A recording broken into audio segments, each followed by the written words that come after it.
¿Qué ves acá? ¿Qué tal, Rolo? A ver, 53% de 52,9 básicamente la pobreza midió en el orden nacional. Pero ¿qué te traje acá? Te traje un mapa de los lugares más sensibles, más calientes en materia de pobreza. El dato más traumático es Gran Resistencia. Prácticamente todo el mundo es pobre, 76%. Todo el mundo es pobre. Todo el mundo es pobre. 76%. Sí, pero Explícame como si en un momento dado la misma estadística, hace un par de años, decía que uno de los lugares donde menos desempleo había era Resistencia. bueno, lo que tiene esta medición, estamos hablando Que todo el mundo estrictamente, estaba con planes. en buena medida sí. Eso es importante porque lo que ha sucedido con el gobierno, la política del gobierno, se ha, digamos, centrado exclusivamente en la asignación universal por hijo, que Claro. efectivamente le ganó 22 puntos a la inflación. Ahora, todo lo demás lo masacró. Los planes sociales perdieron 50% de su poder adquisitivo. El salario mínimo cayó 30%. Recién escuchábamos un médico que decía, bueno, yo tengo la mitad de poder adquisitivo. Bueno, esos son los datos. Y la pobreza por ingreso es muy sensible esta cuestión. Ahora en un ratito te voy a contar qué veo para adelante, porque cuando hablamos hace un ratito me puse a puntear y... Bueno, me porque el parece gobierno que- está diciendo, en la práctica está utilizando aquella frase que fue después tan burlada de Mauricio Macri, y lo peor ya pasó. Sí, mira, recién te repasaba rápidamente, te lo digo ahora. ¿Qué está mejor en este segundo semestre? La asignación universal por hijo y la jubilación mínima. Un poquitito, poquitito. ¿Qué se mantiene igual? Salario mínimo, ingreso informal. ¿Y qué empeora en este segundo semestre? Desocupación, planes sociales que también caen y tarjeta alimentar. Es difícil imaginar que se reduzca sensiblemente la pobreza. A eso agregale los aumentos de tarifa, los aumentos de transporte, Sí. que comen todo el mismo bolsillo flaco. Te van a pegar al alza en la canasta básica total. ¿Qué pasa en el conurbano con la pobreza? Bueno, fíjate, en la placa anterior tenías el dato del conurbano casi 60%. Acá estamos en indigencia. Fíjate, acá lo tenemos. Partido del GBA, casi 60%, 59,7%. Tremendo. Coincide con la imagen negativa de Milei. Coincide con la imagen negativa de Milei justamente en esa localidad, pero fíjate que Concordia volvió a ser lamentablemente un lugar con pobreza. 65,8. Acordate que la tarjeta alimentar se ensayó y se tomó el caso de Concordia y se fue a presentar en Sociedad en Concordia porque era una de las ciudades más pobres de la Argentina. Vuelve a hacerlo. Y vos habrás visto que se cuestionan los chachos. Mirá de Rioja cómo está. 66%, claro. Algo de plata tenés que poner porque la situación es muy caótica también en Formosa o en La Banda, en Santiago del Estero. Niveles muy, muy elevados de pobreza. Pero si me corres un cachito, lo que a mí más me preocupa o me sorprendió, no sé si me sorprendió porque lo veníamos diciendo efectivamente, pero el dato más traumático es definitivamente la indigencia. Claro, porque esto es gente que tiene hambre. O sea, gente en situación de calle, gente que tiene hambre, gente que está en situaciones horribles de vida, indignas. Esto es vida indigna. La línea de indigencia, efectivamente, es una línea de consumos recontramínimos. Te diría, es algo así como comes esto para no morirte de hambre. Sencillo, es ese piso, porque de hecho no significa que no me voy a enfermar si como esto. Claro, por pero ejemplo. es la gente que termina yendo a los comedores, es la gente que termina en situación de calle o viviendo o sea, que está para cualquier cosa. Sí, y que además deriva en un montón de otras cuestiones. Yo, por ejemplo, te lo mencionaba en términos de enfermedades. Fíjate, Gran Resistencia de nuevo, en el puesto número 1, casi 40%, 38,6%. Tremendo los datos, son muy significativos. O sea, de los pobres que hay en Gran Resistencia, la mitad son indigentes. La mitad son indigentes, efectivamente. A ver, En un lugar donde uno puede pensar que no es que el alquiler te va a comer buena parte del sueldo, porque seguramente debe haber casas y villas y... O sea, no creo que la vivienda ahí sea un factor de gasto. no, y en este caso o en esta medición en particular estamos hablando solo de alimentos en indigencia. Claro. Solo de alimentos, con lo cual la plata no me alcanza para comer 2.700 San Nicolás, calorías. Villa Constitución, polo industrial, Sí. indigencia 22%. Bueno, el impacto de la caída de la industria también te pega. Bueno, acá allí, cerró ¿no? Aluar, ¿cuánto? No, Sí. Asindar. Tenés, Asindar, que 500, declaró 600, una 1000 licencia de despidos. todos los empleados. Claro. Y te pega, ¿no? Quizás en otro lugar te pega menos la desocupación, pero en un lugar que se El Gran La concentra esa Plata. topa, de ese modo también. Sí, fíjate, entre Gran La Plata y partidos del GBA, recién hablábamos del partido del GBA, 22,7%, un dato realmente muy Sí. alto también. Y después 20% de la hay que gente. sincerar la cuestión y que efectivamente no toda la gente pobre o indigente se vuelve ladrona o sale a robar, pero también hay que decir que hay una cuestión de proporcionalidad.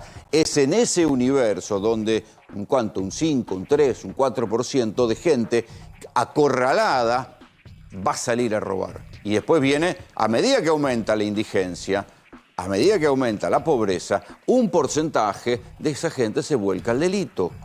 Por las adicciones, por lo que sea. Después la cuestión es cada vez más compleja. Pero de ahí se entiende el aumento de la inseguridad también. Sí. Dos características de esta medición. La primera es esto, el nivel de indigencia, es decir, mucha gente en condiciones de no poder llegar a comer. La segunda característica, por poner dos postales que para mí son las más ilustrativas, es mucha gente de clase media por debajo de la línea de pobreza. Lo que veíamos en el tape recién. Mucha gente. Pobreza con trabajo. Gente Pobreza que con tiene trabajo. pobreza, incluso trabajos que en otra época estaban bien remunerados y quedan por debajo de la línea de pobreza. Claro, incluso teniendo trabajo, bueno, ni que hablar aquel que no tiene trabajo o que finalmente su ingreso... Ni que hablar de los jubilados, digo. Bueno, en el caso de los jubilados tienen una ventaja en términos estadísticos, que es que el jubilado, según el INDEC, consume bastante menos. Entonces tiende a ser bastante menos pobre, pero se duplicó la pobreza en el segmento etario de los adultos mayores. Es lo que salimos, a ver, es lo que vemos nosotros cada vez que salimos, nos paramos en una farmacia a entrevistar jubilados. Sí, definitivamente. Que no como carne. Lo que digo es la medición, la metodología no ilustra lo que realmente le pasa al jubilado. Bien, porque metodológicamente la canasta de consumo es muy chiquitita. Con un poquito de alimentos supuestamente vive.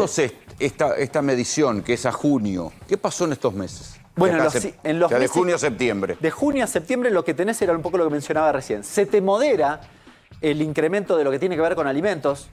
En parte también los regulados, es decir, no tenés los niveles de inflación que tuviste en el primer semestre y vos decís, bueno, pero entonces te va a mejorar. ¿Qué es la lectura del gobierno? Bueno, pará, porque acá son dos variables. Es los precios y el ingreso. Bueno, ¿cómo se movió el ingreso?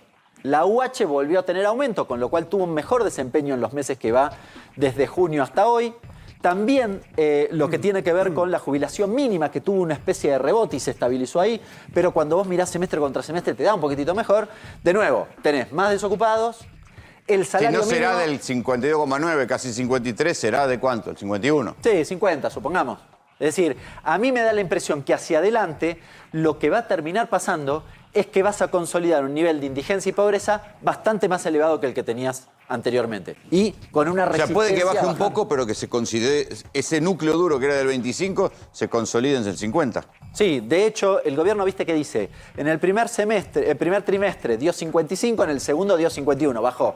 Sí, bueno, claro, porque el impacto mayor de la devaluación lo tuviste en el primer trimestre. Pero eso Está no bien, significa pero que la curva no toman vaya... diciembre. Claro. Que Massa y Alberto gobernaron 4 días. Exacto, y además no significa que la curva vaya en descenso con esa dinámica. No tiene nada que ver. Lo que estás viendo cuando ves el segundo semestre es que alguna cosita te puede mejorar y muchas te tiran para abajo. Ahora, el otro día vos me preguntaste, ¿y cómo estamos en Latinoamérica? Eso, bueno, sí. acá te lo traje, pues digo, vamos a repasar. Acá los indicadores...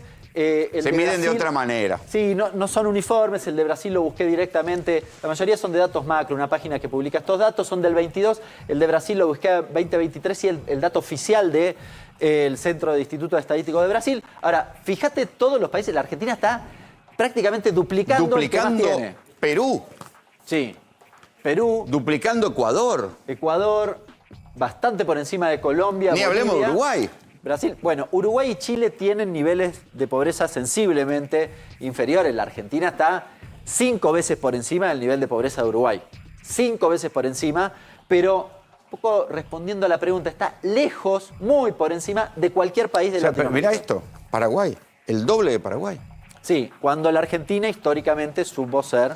Porque era el la que lugar tenía donde clase venían media, de ¿no? Paraguay, de Bolivia, de Uruguay a buscar laburo porque estaban mejor acá. Sí, ahora te vas a cualquier país antes que venir a la Argentina. Y te traje dos datitos para complementarte un poco esto que te vengo diciendo respecto de qué pasa hacia adelante. En Venezuela no hay estadística, digamos, nunca, No, en nunca Venezuela sabremos. no, de hecho los quise buscar y demás, y no hay ninguna información que más o menos fuera fidedigna como para poder volcar acá. ¿Qué te traje acá? Dos cosas. Esto es actividad económica versus pobreza. Se mueven a la inversa. Se mueven a la inversa. Pobreza un poco más baja con actividad alta. Pandemia, cae la actividad, te sube la pobreza. Una característica que pasó en la Argentina, si vos ves la curva de pobreza, a diferencia de la desocupación... Acá, ahí, detenete. Esto es lo que decíamos antes. Durante el primer semestre del 2020, la pobreza fue del 40,9 y ahora está en el 52. Y ahora está... Claro, Estamos por eso, arriba, muy por arriba de la pandemia. 13 puntos arriba de la pandemia. 13 puntos.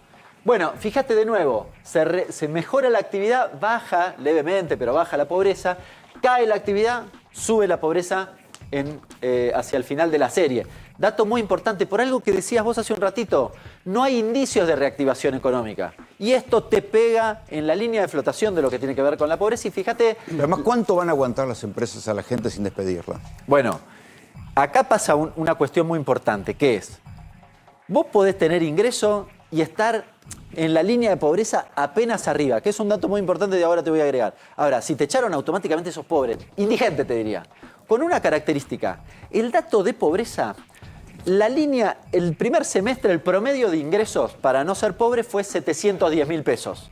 Yo cobraba 711, no soy pobre, cobraba 708, soy pobre. Ahora, el promedio de ingresos de todos los pobres, ¿sabés cuánto es? De todos los que están debajo de esa línea, 410.000. Ya está lejísimo. Recontra lejos. Están más cerca de la línea de indigencia que es 350. Claro. Es decir, es más probable que caigan debajo de la línea de indigencia que logren salir de la pobreza. En términos de promedio lo hablo, ¿no? Pero es un problema. Sí. Y finalmente pero mirá te cierro... Esto es impactante. Cae la actividad, se dispara la pobreza. Tremendo. Y fíjate la última placa que tiene que ver con algo muy característico de lo que pasó en la Argentina también en pandemia. Tenés pobreza contra desocupación. ¿Bien? ¿Por qué te traje esto? Porque si hay algo que pasó en la Argentina post-pandemia fue que aumentó la desocupación por la pandemia, cayó un montón, pero la pobreza se quedó arriba. Es lo que decíamos, el fenómeno nuevo de salarios que son pobres y que permitió que ganara Milei, ¿eh? Sí. Es decir, o sea, laburabas y igual eras pobre. Te bajó la desocupación en niveles realmente bajos para la historia argentina, 6,6. Sin embargo, mantuviste la pobreza en el orden del 40%. Bueno, ahora directamente se revertió esa situación. Aumentó la desocupación, con lo cual buena parte o una parte lo explica también el incremento de la pobreza desde ahí. ¿Qué dice?